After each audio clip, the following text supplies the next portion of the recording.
देखा जाए तो वर्ल्ड में 7 और 5 का इम्पैक्ट कुछ ज्यादा ही है। 5 एलिमेंट्स, 5 सेंसेस, 5 रेंजर्स, 5 का पंच, 5 पांडव और शो में बहने भी 5 ही हैं। जो नाम से ही समझ में आ रहा है, जब दो जुड़वा होते हैं तो उन्हें ट्विंस कहते हैं, 3 को ट्रिपलेट्स, 4 को क्वाड्रुपलेट्स और 5 को क्विंटुपलेट्स। पहले मैंने कभी भी ऐसा नहीं सोचा था कि हरे होने के बावजूद भी ये शो इतना ज्यादा वोलसम होगा। ये बात अलग है कि मैंने इस जॉनर के बहुत कम एनिमे देखे हैं, प्लस ये one of the best rom com है जितने मैंने देखे हैं। उनमें से मैंने ये एनिमे मीको की वजह से शुरू किया था, क्योंकि प्ले डेट का ट्रेंड कोरोना की तरह फैल रहा था और वहीं से मैंने इसके बारे में सुना और इसका फर्स्ट एपिसोड ट्राई करने का फैसला भी किया। हालांकि मुझे इसके नाम का भी मतलब पता नहीं था, जो कि मेरे लिए बेनिफिशियली साबित हुआ, क्योंकि जब मैं फर्स्ट एपिसोड के एंड तक पहुंचा था मैं बिल्कुल ही ब्लैंक था और 5 के क्विंटुपलेट्स होने वाली बात मेरे लिए एक शॉक एलिमेंट की तरह वर्क कर जाती है। इसमें हमारा लीड प्रोटैगनिस्ट फुतारो है, जो थोड़ा शिरोगाने जैसा लगता है और उसी की तरह स्टडीज में भी एक्सेप्शनल होता है। वो मनी प्रॉब्लम्स के कारण ट्यूशन क्लासेस देने का डिसीजन लेता है, पर उसके स्टूडेंट्स पढ़ाई में तो कमजोर होते ही हैं, पर उनकी खुद की भी बहुत सारी समस्याएं होती हैं। 5 की पर्सनैलिटीज एक दूसरे से डिफरेंट होती हैं और 5 एक दूसरे को कंप्लीट भी करती हैं। हमें वक्त के साथ 5 की स्ट्रेंथ्स और वीकनेसेस का एक्सप्लोरेशन देखने को मिलता है। समय समय पर ये शो काफी ज्यादा डीप भी हो जाता है। फुतारो के एक्शंस केवल उसकी जरूरतों पर निर्भर रहते हैं और अपना काम करने के लिए 5 को पढ़ने के लिए कन्विंस करने के लिए उसे हर एक से इंटरेक्ट करना पड़ता है। यहाँ तक कि फुतारो का पढ़ने के पीछे भी काफी बड़ा रीजन होता है और ये बात मुझे इसके बारे में काफी अच्छी भी लगती है कि वो केवल अपने काम से काम रखता है और अपने गोल्स पर फोकस्ड रहता है, कभी डिस्ट्रैक्ट नहीं होता। तो 5 बहनों में सबसे छोटी इत्सुकी होती है, जो बाकियों के लिए एक मदर फिगर की तरह एक्ट करती है, बाकियों की जिम्मेदारी अपने कंधों पर लेती है और मुझे ये सबसे ज्यादा मैच्योर और स्मार्ट लगती है। हालांकि मुझे लगता है कि बाकियों के मुकाबले हमें इसका डेवलपमेंट थोड़ा कम देखने को मिला है। फिर है इचिका, 5 में सबसे बड़ी, जो एक्टिंग का जॉब फॉलो करती है और जरूरत पड़ने पर 5 को फाइनेंशियली सपोर्ट भी करती है। थोड़ी सी शाय, थोड़ी सी नाइस है और इसके बारे में मुझे जो सबसे अच्छी बात लगती है वो ये है कि इसे खुद काना हानाजावा ने वॉइस दी है। कानाजा मल्टी टैलेंटेड गर्ल, मतलब एक्टिंग करना,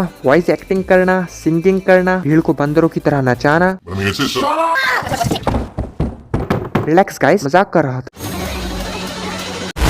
फिर है योत्सुबा, जो 5 बहनों में सबसे कम इंटेलिजेंट है पर सबसे ज्यादा फिजिकली टैलेंटेड है। ये इतनी ज्यादा नाइस है कि ये जरूरत पड़ने पर भी किसी को मना नहीं कर पाती। प्लस अभी तक इसमें किसी भी तरह के सेल्फिश डिजायर्स या फिर इसे अपने खुद के कंफर्ट के लिए एक्शंस लेते नहीं दिखाया गया है। फिर है नीनो, जो एक सुंदर है, मतलब कि योत्सुबा से बिल्कुल ही अपोजिट। ये बिल्कुल स्ट्रेट फॉरवर्ड है, जो मन में होता है सबके सामने बोलती है, अपने गोल्स के लिए सेल्फिश भी हो सकती है, दूसरे किसी से इसे मतलब नहीं। प्लस वायलेंस तो इसके लिए सोने जागने जैसा है, बट एट दी एंड दिल की साफ है। फिर है मीकू, जहाँ नीनो का डेवलपमेंट सेकंड सीजन में जबरदस्त होता है, वहीं फर्स्ट सीजन में हमें मीकू का बहुत बढ़िया डेवलपमेंट एक्सपीरियंस करने को मिलता है। वेल, मीकू को 5 बहनों में सबसे स्मार्ट कहा गया है, पर यह बात योत्सुबा ने कही थी तो क्या भरोसा। मतलब the dumbest one claimed another one to be the smartest.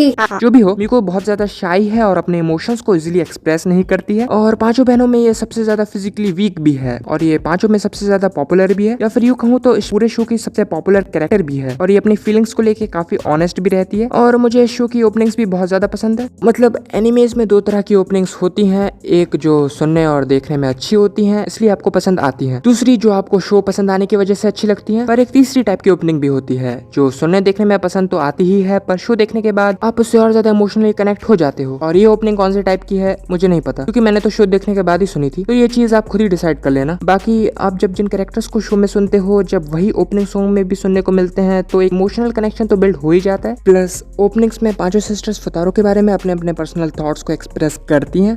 Show के दौरान आपके मन में ऐसा सवाल भी जरूर आएगा कि क्या होगा अगर फुतारो को 5 में से किसी एक को चूज करना पड़े तो। मतलब 5 की अपनी अपनी पर्सनैलिटीज हैं, पर्सपेक्टिव्स हैं, थॉट्स हैं। ये शो अपने सभी एलिमेंट्स को बैलेंस करके रखता है, ज्यादा डीप भी नहीं, ज्यादा फनी भी नहीं। समस्त सामग्रियों की मात्रा आवश्यकता अनुसार ही उपयोग की गई है। हालांकि ये 5 में से कोई एक चुना वाला कंसेप्ट मुझे बहुत डिप्रेसिंग सा लगता है। इसका फर्स्ट सीजन खत्म होने के बाद मैं इसके सेकंड सीजन का पागलों की तरह वेट कर रहा था, क्योंकि फर्स्ट सीजन एक सवाल के साथ खत्म होता है और वैसे ही कुछ सेकंड सीजन भी खत्म होता है। मतलब क्या मेरे जीने से न कोई समस्या है क्या? मैंने ये शो तब देखा था जब मेरा कुछ भी देखने का मन नहीं कर रहा था और ये काफी एंटरटेनिंग साबित हुआ।